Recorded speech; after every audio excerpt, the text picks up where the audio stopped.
JSP, Java Server Page.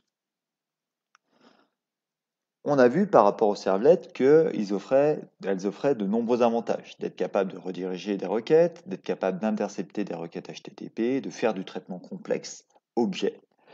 Malheureusement, on s'est vite aperçu que créer un flux de retour, notamment HTML, au sein d'un code Java, devient très fastidieux, lourd à gérer dans un langage comme le Java, d'où l'apparition d'un nouvel outil qui va nous aider grandement à créer ces formats de retour. Ça va être, pour ce qui nous concerne, les Java Server Pages. Donc les JSP sont bien sûr basés sur la technologie servlet. C'est finalement une surcouche, une aide au développement qui va être fournie pour pouvoir faciliter l'écriture des formats de retour des informations à destination des web browsers. On peut voir les JSP comme le PHP finalement, une structure volontairement proche de l'HTML avec des balises spécifiques dans lesquelles on va être capable d'exécuter du code métier ou de la récupération d'objets de données. Donc, on va voir que les JSP vont suivre le même cycle de vie que les servlets, à la différence que ces dernières vont être compilées uniquement au premier appel et recompilées au besoin s'il y a eu des modifications du code source. Comment est-ce qu'on va se rendre compte que sur cette page finalement HTML, on a besoin d'avoir des éléments propres à JE, à Java?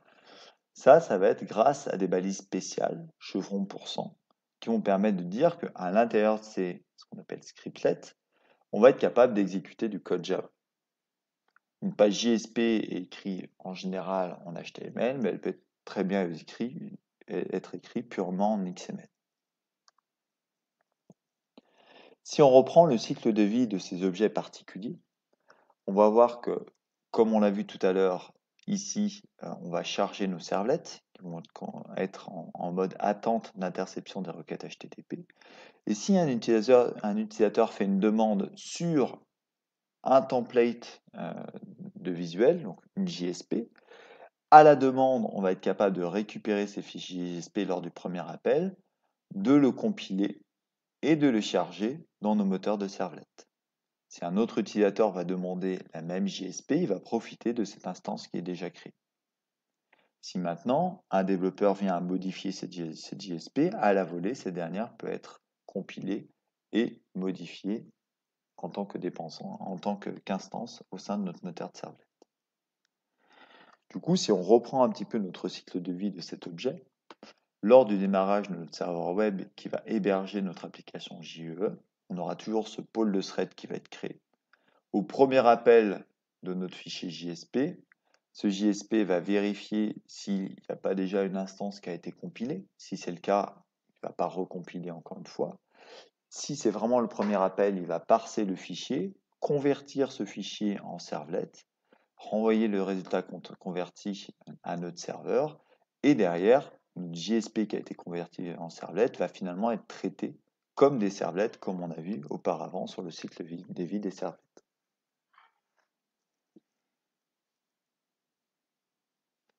Au sein de ce fichier un petit peu particulier, qui va être une structure HTML, on aura la possibilité d'accéder directement à des raccourcis sur notre requête HTTP.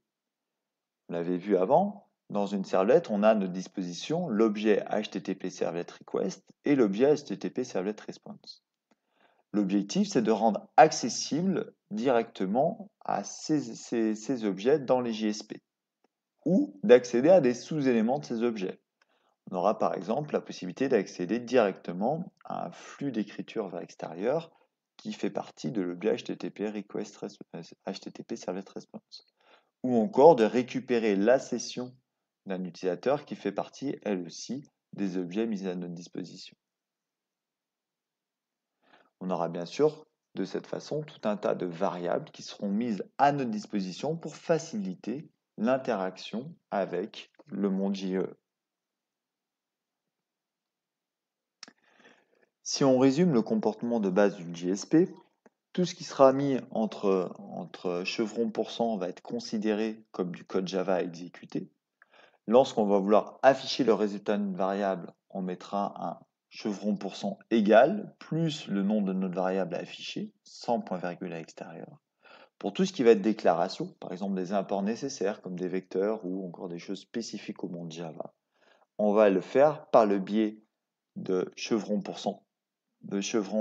point d'exclamation pour définir des déclarations spécifiques. Ce qui nous amène ici à, par exemple, déclarer également des directives supplémentaires qui vont nous permettre d'informer sur le comportement de notre JSP à avoir. Typiquement ici, on a la possibilité d'importer des objets qui vont nous intéresser, qu'on va utiliser au sein même de notre JSP, ou encore de définir le format de retour de notre JSP, ou voire même des pages d'erreur à appeler en cas d'erreur provenant sur cette JSP. On peut également dire si notre JSP participe à une session d'utilisateur ou non. Donc, ce qu'il faut retenir, c'est qu'en plus de la possibilité d'écrire du code Java au sein des fichiers HTML dans les JSP, on aura toute une gamme d'outils qui vont nous favoriser l'interaction avec notre application complète. Ici, vous avez un exemple d'usage simple d'une JSP dans lequel on va effectuer un certain nombre de déclarations et notamment récupérer des objets comme les vecteurs. On se rend compte qu'on est bien sur une déclaration classique en HTML. Et au milieu d'HTML, lorsqu'on va faire un chevron %, on va définir du code Java exécuté. Donc, si on prend la suite de ce fichier, on va retrouver des balises HTML et on se rend compte que de la même façon, on est capable de pouvoir faire des portions de code à exécuter en Java qui vont être coupées par du code à afficher dans la page web. Ici, qu'est-ce qu'on va faire? On va lister l'ensemble des objets qu'on a cités préalablement dans ce vecteur et on va afficher leur nom en termes de liste à puces au sein de notre page de résultats. Vous pouvez noter que lorsqu'on va vouloir afficher la valeur d'une variable dans le contenu d'une page JSP, on ne va pas mettre de point-virgule à la différence du code Java qu'on déclarerait simplement dans cette zone de scriptlet.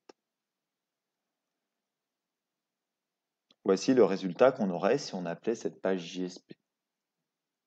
Alors, on va tout de suite être amené à se poser la question, est-ce une bonne pratique de mettre du code finalement métier au sein de cette page qui se veut un template d'affichage? La réponse est non. C'est-à-dire que ça, c'est pour illustrer le comportement de comment on peut fonctionner une JSP. De plus en plus, on va éviter au maximum l'usage de ce qu'on appelle ces scriptlets, à savoir du code Java brut déposé au sein de ces JSP.